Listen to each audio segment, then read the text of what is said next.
Hello friends, ఎలా ఉన్నారు? చాణక్య నీతిలో స్త్రీ శక్తి గురించి ప్రస్తావిస్తూ, స్త్రీలు శాంతియుత లక్ష్మీ రూపం, విద్యావంతురాలు, పరిమిత సంకల్ప శక్తి కలిగి ఉంటే కుటుంబానికి శ్రేయస్సు, ఆనందం తీసుకురాగలరని చెప్పారు. సమాజంలో స్త్రీలను బలహీనులుగా భావిస్తారు. కానీ కొన్ని రంగాలలో స్త్రీలు పురుషుల కంటే ముందంజలో ఉన్నారు. దీని గురించి చాణక్య నీతిలో ప్రస్తావించబడింది. ఆచార్య చాణక్యుడు తన చాణక్య నీతిలో స్త్రీ శక్తి గురించి మాట్లాడాడు. స్త్రీల అందాన్ని వారి బలంగా భావిస్తారు. మధురమైన మాటల శక్తితో మహిళలు ప్రతి ఒక్కరిని తమ అభిమానులుగా చేసుకుంటారు. దీనివల్ల ఆమెకు ప్రతి చోట గౌరవం లభిస్తుంది. ఆమె లక్షణాలు కుటుంబ ప్రతిష్టను పెంచుతాయి.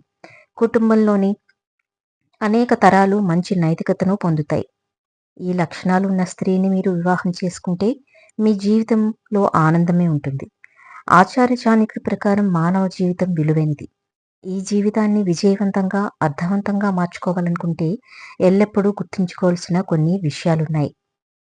చాణక్యుడు స్త్రీల, పురుషుల భాగస్వాములుగా మారడం గురించి కూడా మాట్లాడాడు. ఒక స్త్రీ తన జీవితాన్ని మెరుగుపరుచుకోవడానికి ఎలాంటి లక్షణాలు కలిగి ఉండాలో తెలుసుకుందాం. శాంతియుత వర్షలక్ష్మి రూపం. ఆచార్య చాణక్యుడి బోధనల ప్రకారం శాంతియుత స్త్రీలను లక్ష్మీ స్వరూపంగా భావిస్తారు. అటువంటి పరిస్థితుల్లో ప్రశాంతమైన మనసున్న స్త్రీ పురుషుడి జీవితంలో భార్యగా మారితే ఆమె ఇంటిని ప్రశాంతంగా ఉంచడమే కాకుండా కుటుంబంలో శాంతి, ఆనందాన్ని నింపుతుంది. అలాంటి స్త్రీలు ఎప్పుడూ కుటుంబ శ్రేయస్సును కోసం ప్రయత్నిస్తారు. విద్యావంతురాలు, సంస్కారవంతురాలు అయినటువంటి స్త్రీ ఒక పురుషుడిని జీవితంలోకి భార్యగా వస్తే ఆమె ప్రతి పరిస్థితుల్లోనూ కుటుంబానికి సహాయంగా ఉంటుంది. అలాంటి మహిళలు ఆత్మవిశ్వాసం కలిగి ఉండడమే కాకుండా ధైర్యంగా పెద్ద నిర్ణయాలు తీసుకోగల సామర్థ్యం కలిగి ఉంటారు. చాణక్యుడి ప్రకారం అంత సౌమ్యమైన స్త్రీని వివాహం చేసుకున్న వ్యక్తి ఎప్పటికీ సంతోషంగా జీవిస్తాడు. అలాంటి స్త్రీలను సమాజంలో గౌరవిస్తారు. అంతేకాకుండా వారు తమ తల్లిదండ్రులను, అత్తమామలను కూడా గౌరవంగా చూస్తారు. పరిమిత సంకల్ప శక్తి ఉన్న స్త్రీలు ఆచార్య చాణక్యుడి ప్రకారం పరిస్థితికి అనుగుణంగా తమ ఇష్టాన్ని ఎలా మార్చుకోవాలో తెలిసిన స్త్రీలు ఉత్తమ భార్యలుగా నిరూపిస్తారు.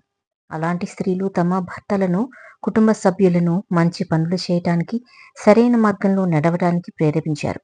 వారి పరిమిత కోరికల కారణంగా కుటుంబం కూడా ఆర్థిక సంక్షోభంలో పడదు. ఇది మొత్తం కుటుంబానికి ప్రయోజనం చేకూరుస్తుందట.